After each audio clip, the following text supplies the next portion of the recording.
সুদামা আমার নয়ন বলি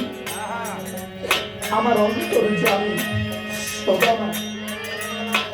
যেদিন সুদামা দ্বারকায় গিয়েছিল আমার প্রভু অনাদিরাদি গোবিন্দ দ্বারকা ছেড়ে দৌড়াইতে দৌড়াইতে এসে সুদামাকে দেখতে পায় ওই দ্বারের দাঁড়িয়ে ছিল যারা ওই দাঁড়িয়ে কি করছে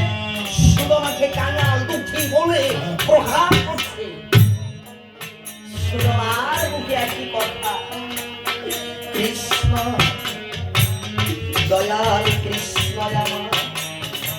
কৃষ্ণ আমার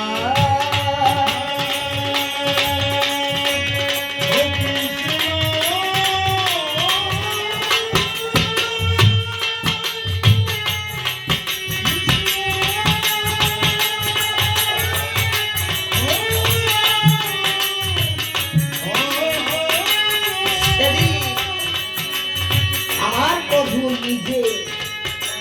তার চরম ভূত করেছে কেননা ভরতকে কথা দিয়েছিল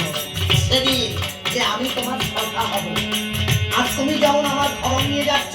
সেদিন আমি নিজ হস্ত দিয়ে তোমার চরম ভূত করব